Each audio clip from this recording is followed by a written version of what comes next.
Tonight, President Joe Biden will stumble his way through his State of the Union address, but it will be his last. I've been saying it for nearly a year and a half now. Joe Biden will not be the Democratic nominee on the ballot in November. Do you really think the Democrats are going to risk another Donald Trump presidency by putting up a human vegetable that 86% of Americans, including the vast majority of Democrats, don't approve of or want on that ballot? No, because there aren't enough early, mail-in, or harvested ballots that can hide the steep decline of Joe Biden. He was slipping in 2020. He's been on the literal ground for 2 years, and the Democrats simply cannot take that risk. Not on Joe, and not on Kamala.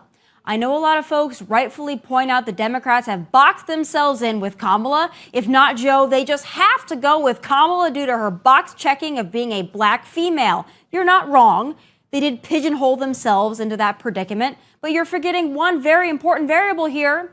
Democrats make the rules and they can break the rules. Sure, it's going to be a PR problem when they pass over Kamala. No doubt about it. There will be some outrage on social media. But do you really think those outraged folks are going to be so truly outraged they will revolt against the Democrat Party or vote for Donald Trump? Get real. Those people will either not vote at all or they will still vote Democrat. Democrat voters don't like Kamala any more than they like Joe. In fact, they like her even less. She was a Democrat presidential candidate in 2020, and she was one of the very first to drop out due to the fact her own party did not want her and did not vote for her.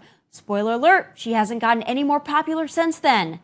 Democrats will not go down in flames with Joe Biden or Kamala Harris.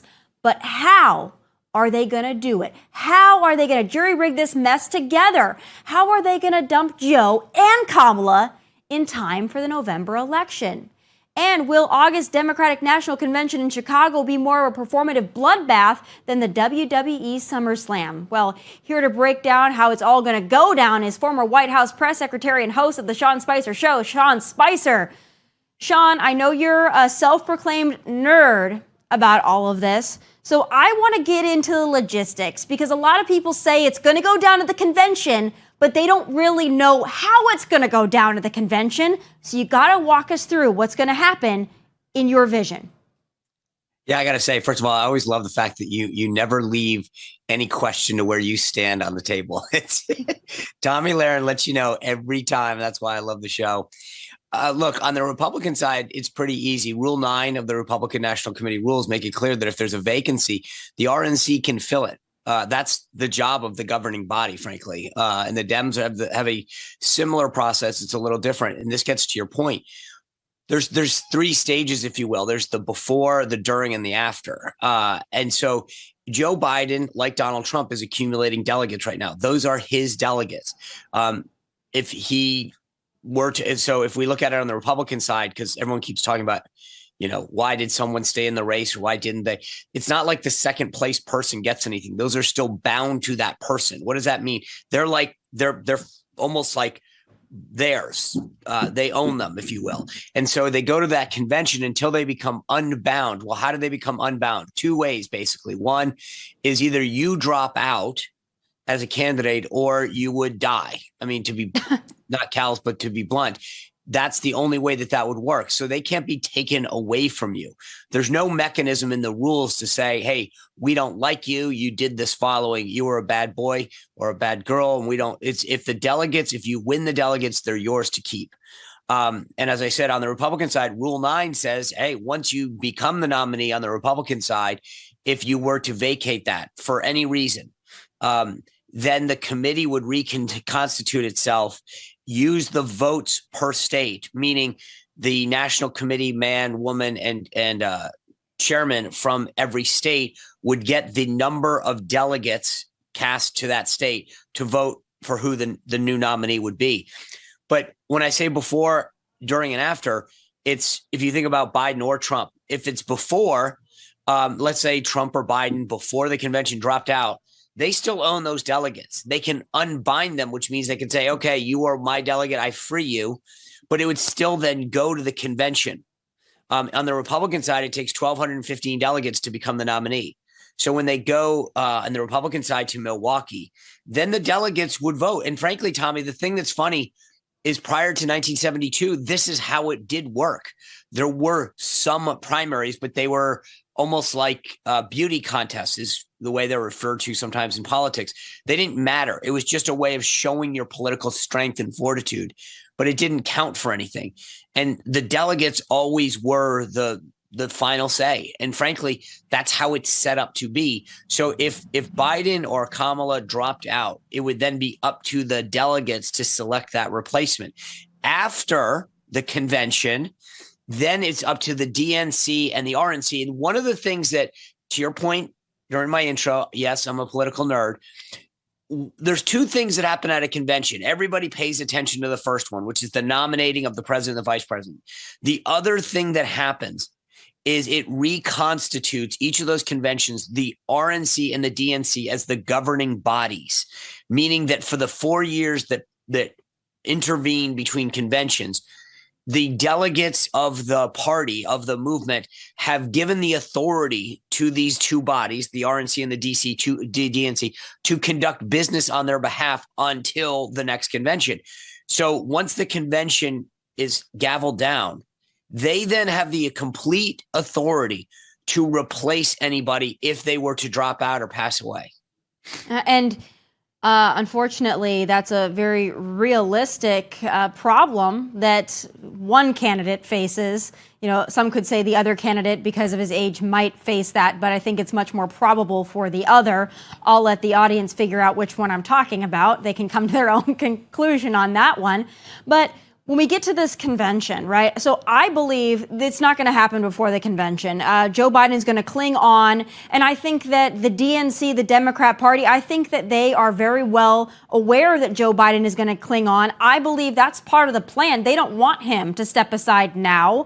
They want to wait. I believe that they want this to go down at the convention. They have to have him as, you know, some semblance of him being in charge right now to ramrod the last little bit of their socialist, communist agenda through in the months remaining. So I don't think anything's going to change, and I don't think they want it to, but I think they want it to go down at this convention. I believe it's going to be Gavin Newsom. I don't believe it's going to be Kamala Harris. I don't believe it's going to be Michelle Obama. Any of these other names that people are throwing out, I don't think so. I think there's one clear person that's been running a shadow campaign that's ready to go, and that's Gavin Newsom. So let's go into that world at the DNC, and let's just say Gavin Newsom, who I believe is a super delegate for Joe Biden, is waiting in the wings there. And then Joe Biden, they're going to convince him, you know, he's either going to be so out of it or they're going to tell him, hey, listen, you got to go, buddy. He's going to be so out of it and he's going to say, listen, I'm stepping down. Then what does that look like at that convention in order for Gavin Newsom to become that nominee? So look, I'm with you. I've agreed with your analysis that Gavin Newsom is running a shadow campaign. The one thing I will tell you that always gives me pause about this, because I believe that he is the one that he wants it more than anybody else. I think a lot of mainstream Democrats look at him as the individual that can articulate the agenda better than anybody. And he's so good looking with that hair. But the problem I have is that the people who are delegates on the left are kind of the same way they are on the right. These are the faithful. And the idea that a bunch of people who walk around and get insulted if you don't use their pronouns are going to pick a white straight guy is something I just can't wrap my head around. But they would go with Joe Biden? A white straight guy who's got one foot in the crypt? Go with him. Remember, this goes back to what I was saying. Joe Biden has snuffed out any competition, right? So he had Marianne Williamson and Dean Phillips, who Marianne Williamson already has dropped out. No, Marianne Williamson is unsuspended. Well, Marianne Williamson has decided to unsuspend her campaign. Not that really matters, but right. She has. But the bottom line is, once he has the requisite number of delegates, and it's a different, it's a higher because they have more people, quote unquote, in their delegate pool. Once he gets that, you can't. It's over, and that's why by canceling the Florida primary, doing all these undemocratic things that they've done, they've ensured he is the candidate. They've created a situation where you cannot challenge Joe Biden. So to your point, the only way this works is the scenario that you laid out, that it has to be done. Now, let me throw out a scenario that I'll get back to yours in a second. The one thing that has been told to me that has given me pause, is go back to what I said a minute ago. Let's assume that the convention comes and goes. Joe Biden accepts the nomination, which, by the way, has legal consequences. It allows you to spend the additional funds when you raise money from a donor. You can, I think it's now $3,200 on from primary and general. You can officially tap into that. There is something called the Presidential Trust, which is about $27 million in coordinated funds that the party can coordinate with the candidate, the nominee, but they must be declared the nominee by the party. So there's a legal aspect of this nomination that is important to understand. It's not just going to Chicago or Milwaukee and attending a party. You legally become the nominee, and that allows you to do something in terms of spending money and coordination that the Federal Election Commission has put in law. So it's important. But the other scenario that I'm getting at is the following. Biden could go to the convention.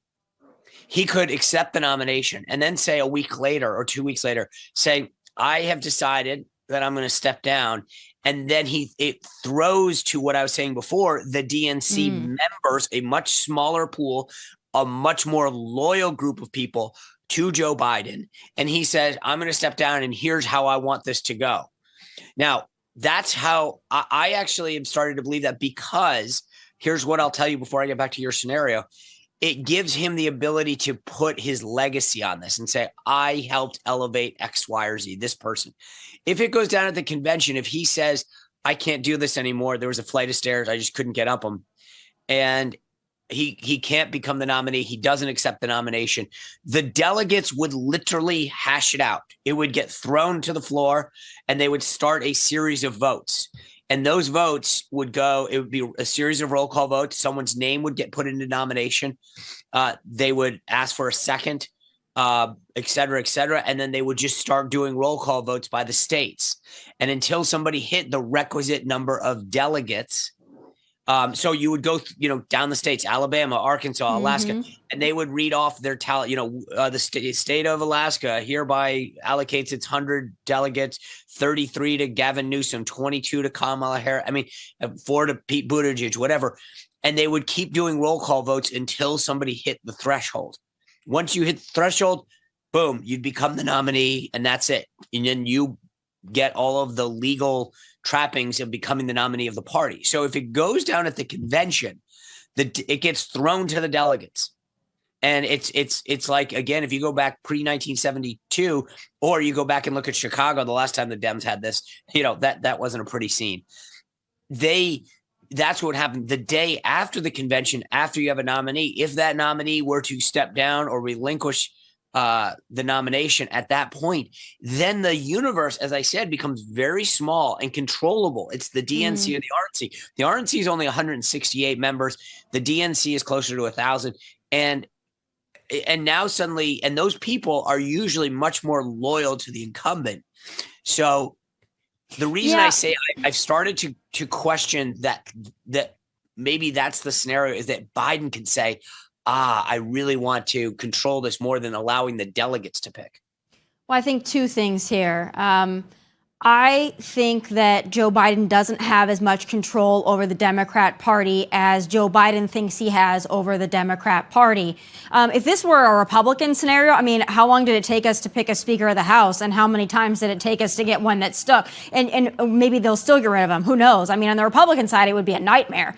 Democrats not the same, though. Democrats fall in line. Democrats have a plan. They have a notion, and they go with it, and they all go with it. And there's very little contention amongst Democrats. Even if a few of them pipe up here and there, at the end of the day, they all fall in line. So I don't have any doubt in my mind if the powers that be, whoever's currently running the government, decides Joe is out, Joe is out. And whether that comes down to delegates having to fight it out or Joe Biden afterwards stepping down after he is the nominee, I think you still have the same situation. I would also say Gavin Newsom has been royally kissing up to Joe Biden. So if you're right about that second scenario, I think that Joe Biden would pick Gavin Newsom. I don't think he likes Kamala much. And I think that Gavin Newsom has really been sitting there like this loyal little understudy with, a knife in hand. So I think that either way, I think it's Gavin, but I don't think it's Kamala. And I know a lot of people think, it's got to be her.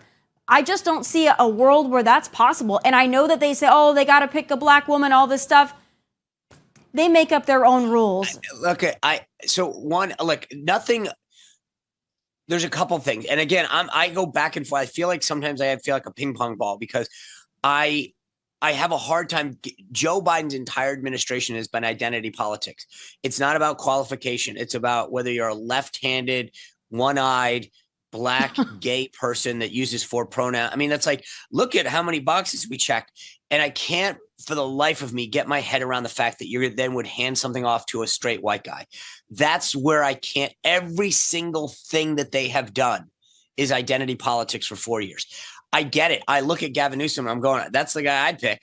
I mean, he actually can make some of their stink not smell.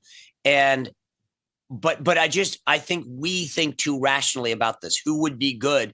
They don't think that way. I mean, if you actually cared about qualification, would you want Corinne Jean-Pierre speaking on your behalf?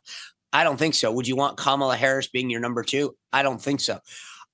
Part of me keeps reminding myself that they're not thinking the same way that you and I think about things. I want to discuss that, though, because I believe that Democrat voters are emotional. I believe the Democrat Party, though, the powers that be, I don't believe they're emotional at all. I believe they're manipulative, and I believe they are calculated. I believe that they know how to manipulate the emotional. So I believe that they put in all these people's positions because the voters like to look at the diversity and the tolerance. But I think when it comes right down to it, they are cutthroat and they don't want to lose. And I think they know. But you know what? Let me throw out one more caveat to this, because I think you're absolutely right. I had Newt Gingrich on my podcast probably a week and a half ago, right? And what Newt said to me was really interesting. He said exactly kind of the case that you're making, but he said there are so many people whose power is tied to Joe Biden, right? That these folks need him to be that vessel, and because it's not tough right now. It's not like he actually they're all making the decisions. To your point about the powers that be, them giving that up. And that's where I think Newt was at. Again, it's like smart people make me think like this. And I was like, you know what? He's got a point that these people don't want to give up that vessel. To them right now, they just say, you sit in the chair, we'll pull the strings, we're going to make all the following happen. And they're not ready necessarily to give all that up. And that is something that I still kind of wonder. Do they wheel? It's like Weekend at Bernie's. I mean, they're wheeling the guy out, thinking to themselves, "We just need to keep him looking like he's still there." But I don't think they can do it. I think that they have been able to do it up until this point, but I think it's getting so bad at this point. There's one thing: you can hide the guy in the basement, you can give him a jumbo teleprompter, you can shoot him up with whatever to get him through a State of the Union address. But I don't think you can fake it for long enough to make it viable. And I don't think that as this progresses, the next 6 months, next year and a half, I don't think Joe Biden is even going to be in a cognitive place where he's going to be able to even stand on his own. And they can do a lot. They're magicians over on the left, but they're not that magical. No, it's going to be tough. At some point, when you can't go up the short stairs, you got to wonder. I mean, at some point, they're going to have to get one of those little things that you see them, the chairs that go up the side. It's bad. It's bad. Again, I just think it's going to be Gavin. I think that they say all this stuff about how they want diversity picks, but they don't put diversity picks in roles that are that important. Well, you know when you're going to know you're right? You're going to know you're right when Gavin starts coming out and says, my pronouns are she, they. Well, he already does front that stuff in California, though, because he has positioned himself as the champion for all this crap, the champion of reparations, the champion of LGBTQ, the champion of abortion. So whereas he might be a white straight male, he says and does all the right things to make everybody else who plays in a different pond feel comfortable. So that's why I still contend it's going to be Gavin Newsom, and he can get away with all of that because he speaks so well and so eloquently. Kamala Harris, she might have the skin color and the gender going for her, but she cannot message like Gavin Newsom. I don't think it's going to be her. I don't think Michelle Obama wants it. She's got way too much money and power already. I don't think she wants this life. But I do have to turn now to what's going to happen on the Republican side. I firmly believe Donald Trump's going to be the nominee. I don't believe he's going to drop out. I think that he will run from behind bars. But let's just say a certain situation turns out to where he cannot run for whatever reason. Legally, he's legally incapacitated. And I don't know what that would take. I think it would take a lot. But then what happens on our side? I don't think anybody goes the Nikki Haley route. So no. is it Ron DeSantis? Who is it then? So look, let me just take the first piece first. And I get the hypothetical, so you've put it well. I was with Trump in 2015, 2016. I was with him the weekend of Access Hollywood. So he will literally have to be in a jail that's underground with, I mean, like the guy will never not run. But let's just, for fun, to your point, play this out. As I said, Rule 9 of the RNC makes it clear that after the convention, if there is a vacancy in the nomination for either president or vice president, the RNC members, the 168 members, 3 from every state and territory, make that decision. And so here's the other kicker in this. At the convention, right now, almost every state, Tennessee, Virginia, whatever, are electing or re-electing chairman, national committee man, national committee woman. Their term begins at the end of the convention. Okay. So, and then there's a meeting that occurs by rule right there.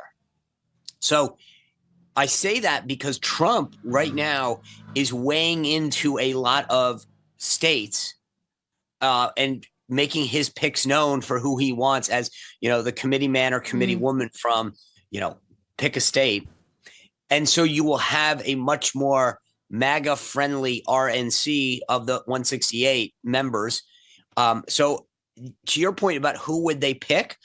Again, my guess is that whomever his vice presidential pick, in my opinion, would be the clear front runner. So whoever that person is that Donald Trump has put his stamp on and said, this is who I believe would be my pick for number 2, would immediately start as the front runner for that position.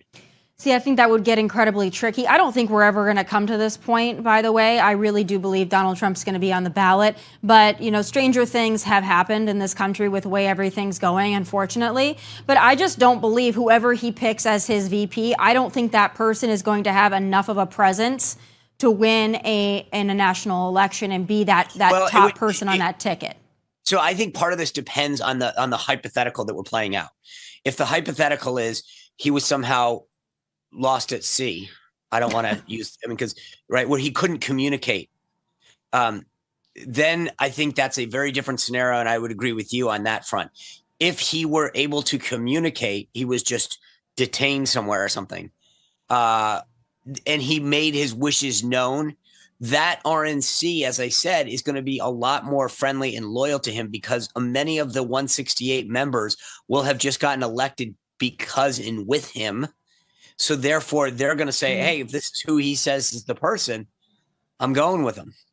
I just don't think he'd want to pick somebody that would lose. I don't think he wants to lose. So I think whoever his VP pick is going to be is probably going to be a great person, but I don't think it's going to be a leader. I don't think he puts people in that position, quite frankly, that are charismatic leaders, because I don't think he wants to share the spotlight. So I think his VP pick is going to be someone completely different than if he was completely unable to run. I think that Donald Trump would say, all right, I'm going to put the person in there that I believe could best carry forth this agenda and win an election. And to me, there's only one person, and I've said it a long time, and that's Ron DeSantis, and that's it. And that would be the most strategic decision if that were to happen. I don't think it's going to happen, but we like to play, hypotheticals. In closing, I want to talk about just brief predictions for the State of the Union tonight. I'm not expecting a lot of fireworks. I'm expecting a lot of gaffes, maybe some whispers, maybe some yelling moments, but just a prediction from you on what you think we're going to see from the president tonight. And do you think he's going to say anything earth-shattering that's going to make a big difference? So I think you're going to see a lot of pandering on the border. They recognize it's a weakness. They're going to try. It was going to be a rehash of everything that he just did down there in Texas, where he says he extends an olive branch to their non-border bill, which is what it is. So I think he's going to try to maybe throw out a couple of jokes. They are trying to use this. And let's face it, a speech is a speech. Because you can stand there for 35 minutes and not fall down does not mean that you are in good shape. It just means that you can stand in a spot for 35 minutes and read a teleprompter. I think he's going to try to use this as an opportunity to show that he wants to work together to blow people away and say, I know for 3 years I haven't reached out to anybody and I've called people on the right a bunch of despicable things, but now suddenly I actually care about you. So my guess is you're going to see a lot of olive branch outreach, and that it's going to last between 35 and 40 minutes, that they want to beat expectations, which Kenny stands somewhere for 30 minutes, not much longer. And I think they're going to try to keep him very scripted because they don't want, they get it. Here are their vulnerabilities. The thing that I'm going to watch, and this goes back to our last segment issue here, is how does Katie Britt do? There's no question in my mind this is an audition for her. And it has not gone well for a lot of people giving their Republican response. So how does Katie Britt do? Because I've heard enough people saying that this is her audition.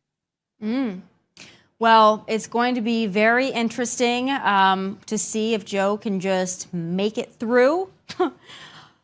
Can you imagine if there was like intermission? This would be like the first State of the Union where it's like, we'll be back in 10 minutes. Or the first State of the Union that's on tape, kind of like the Super Bowl address, where it's just on tape. I mean, it wouldn't shock me. It wouldn't shock me. Sean, thank you for walking us through all that. I have so much more knowledge now, and now I'm equipped with all the technical elements that I need to discuss Gavin Newsom being the Democrat nominee, and I thank you for that sincerely. Thank you for coming on the show as always. I super appreciate you, and I'll talk to you soon. You bet. Thanks a lot. All right, folks, that does it for this episode of Tomi Lahren is Fearless. Make sure you're watching that wonderful State of the Union address tonight. Hopefully we can all just make our way through it. But for now, from Nashville, God bless and take care.